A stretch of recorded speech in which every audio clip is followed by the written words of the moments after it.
This month marks 5 years of me travelling solo around Australia, and one of the things I get asked the most about is travelling solo around Australia. So I thought I'd put this little video together just to give you some food for thought before you even take off. The first thing is to make the decision. Now, it's got to be your decision, because as soon as you start talking to friends and family, as well-meaning as they are, they're going to throw at you every single thing that could possibly go wrong. Bearing in mind, most of it will never happen. Some of it may, but it's not the end of the world. So don't let those people put you into a confidence downer, because that's what can happen. Probably best, if they start to give you a bunch of reasons not to do it, stop talking about it with them. Simple as that. It's got to be your decision one way or the other. Okay, you've made the decision to go. Now, what are you going to travel in? There are so many options. There's caravans, camper trailers, rooftop tents, swags, slide-on campers, motorhomes, Fiat vans, SUVs. So you need to make that decision. And I think the best way to do that is start frequenting the caravan and camping shows. So go and sit in different types, talk to people, and have a look at what's best for you. Don't worry about what other people say is best, because you're the one that's going to be living in it. It's got to be what you want, not what everyone thinks you should have. Like personally, I knew straight up I was not going to get a caravan because I don't have the confidence to tow. So yeah, we all have a different idea of what we want. So don't rush into it. Go and have a look, see what's out there, weigh up the pros and cons, and make your decision that way. Are you going to buy new? Are you going to buy second hand? If you buy a caravan, do you have a vehicle that is big enough to tow that caravan? Okay, so you've made the decision to go. You've chosen your RV. Next, what type of camping are you going to do? There's a million different types. Well, not a million, but there's a lot of different types. You've got caravan parks, you've got showgrounds, you've got free camps, you've got donation camps, you've got pub stays, you've got station stays. There's just such variety out there, and it's all about what are you comfortable doing. You might start off in caravan parks, move to showgrounds, and then move to donation camps as your confidence grows. I personally prefer free camping. I've always free camped since I left. I do throw in the occasional showground. I do donation camps. Occasionally I'll do a pub stay, but that can get quite expensive if you do it too often, because they're not free. You actually are obligated to buy a meal or a drink. So that can get quite costly, but occasionally it's nice to be able to sit in a pub and talk to the locals and see what's going on in town. I rarely do caravan parks, but that's just my choice. I'm not somebody that wants to be crowded in amongst other people. I like my freedom, I like my space. But they're all things to think about. A good resource for that would be Wikicamps, the app. Download that. It's an $8 one-off fee, and it will give you all the caravan parks, free camps, reviews on everything, places of interest, dump points, water points. There's so much information on there, dog friendly, the whole works. So next up, do you need to work while you travel? Maybe you do, maybe you don't. But if you do, be prepared to do work for minimum wage, unless you're fortunate enough to be able to take your job with you. But there is so much work out there, it's not something that you really need to be too concerned about if you're prepared to just knuckle in and do whatever's going. I have worked in pubs. I'd never worked in a pub before I was 60. I'd never pulled a beer, I'd never worked in a kitchen. I've done all of that since being on the road. I let them know up front that I don't have experience, but I'm prepared to learn. And people like that sort of honesty. So I negotiate terms with them because I know I'm working for minimum wage. I get paid as a casual. I do not want to be part-time or full-time because it's a lower wage and I'm not going to be there long enough to worry about that. So I go with the casual wage. I usually, if I'm working in a pub, I will negotiate free accommodation in that, so I've got somewhere to park up, which is great if you have a pet. I had my Indie at the time, and so whenever I was at work, I knew she was safe because she was at the back of the pub. The patrons and staff all knew her, so they would go and spend time with her, so she was never on her own. So that's a great option. You also, if you work in pubs, cafes, clubs, things like that, you will usually be fed while you're on shift. So you've cut down on that bill as well.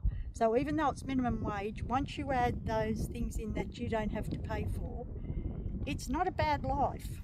So there's online work, there's the harvest trail, there's work on stations. There's so much out there, and a great resource for that is Facebook. You've got Grey Nomad Jobs, which isn't just for grey nomads. You've got Rural and Remote Work Australia. And if it is a concern, set up your first job before you leave, so you know exactly where you're going, you know exactly what you're doing, and you know you're going to have some funds to keep you going. How much money do you need? I don't know. It depends on your lifestyle. Only you can answer that, but you will need money for the essentials like fuel, food, gas if you have gas bottles, and internet, mobile. You'll also have to put some money aside for your insurances, rego, and any of those other expenses. To start out, I just put a few dollars every pay into a bank account until I had a nice little buffer.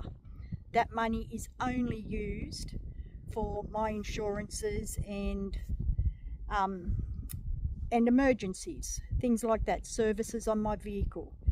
But yeah, other than that, only you can tell how much you'll need. I bulk buy my groceries and have a freezer, so I'm not shopping from week to week, which can get quite expensive. I travel slowly, so I'm not having to fuel up with fuel all the time, so that saves me on costs. But that's all up to you.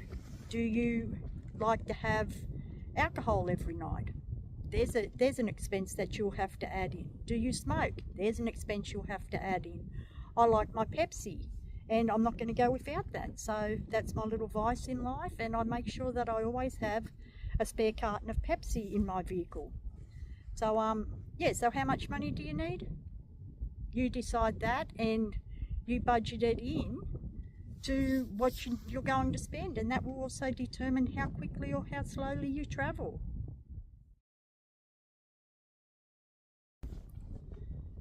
What do you need to pack? Not much. Seriously, not much. You don't need a stack of clothes. You'll find that you'll wear the same things over and over again. There are laundromats everywhere if you don't have your own washer. I've never had a problem with finding a laundromat before I got my little washing machine. You can hand wash your underwear out, so that's not a big deal.